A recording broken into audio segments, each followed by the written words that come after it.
یەکێکە لە باخەکانی خورما لە کەلار بەهاکەی 2 ملیۆن دۆلارە و لەسەر ڕووبەری 47.5 زەوی کشت و کاڵی دارە خورماکانی چێنراوە.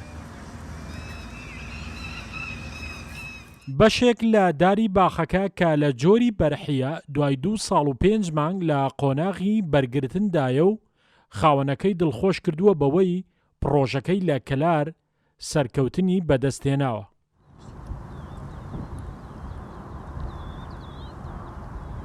ئەمە ئەو جۆرە دارە بوو کە پێش 2 ساڵ چاندومانە بەرحی داری بەرحیە شکر بۆ خۆی گەورە لە گەرمیان چند ماوەتمان بەڵکو ببینین تێستی چۆنە بێ و شکر بۆ خۆی گەورە لە ماوەی ئەو 2 ساڵە بەرێکی کەمی داوە سەرەتای بەرەکەیەتی ئینشاءڵڵا و هەموو ئەو دارە بوو کە پێش 2 ساڵوتمان ئینشاءڵڵا لە 3 ساڵ و 4 ساڵی بەریە بینین.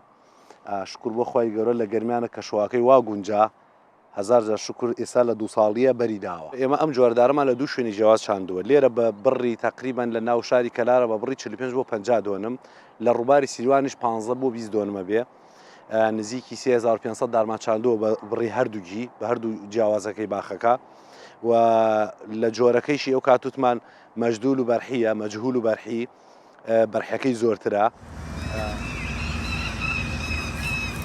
لە پێگەیشتنی ئاساییدا هەرێکێک لەم دارە خورمانە 250 تاوەکو 300 کیلۆ خورما دەگرێت واتە لە کۆی گشتی باخی هەردوو خورماکە بەرهەمیان دەگاتە 750 تاوەکو 800 تەن خورما. هاوشێوەی ناوچەکانی باشوور و ناوەڕاستی عێراق خاک و ژینگەی کەلار گونجاوە بۆ گەشەی داری خورما. بەرپرسانی کشت و کاڵی ناوچەکەش دەڵێن هەر جوتیارێک خاوەن زەوی و ئاوی پێویستە ترسی نەبێت لە دروستکردنی باخی خورما.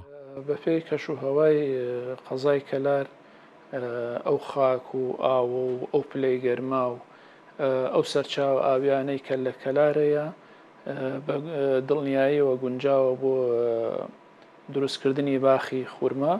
ئێمە دێمان هەیە بۆ نمونە دێی گێژەکان کە دەیان ساڵە داری خورمای تێدان سەرکەوتوو بووە وێستگەی باخی کەلارمانەیە هەمان شێوە دارە خورمای جۆرا و جۆریتایە و سەرکەوتوو بووە. کاتی گەشەی خورما پەیوەستە بە جوگرافیا و ئاوهەوای ئەو ناوچەی تێیدا دەچێنرێت بەگشتی لە ناوچە گەرمەکان گەشە دەکات و لە مانگی تەمووز دەست بە پێگەیشتن دەکات و لە کۆتایی مانگی ئاب ئامادە دەبێت بۆ خواردن و هەندێکیشی لە مانگی ئەیلول. شاخەوان محەممەد، کورسات نیوز، کەلار.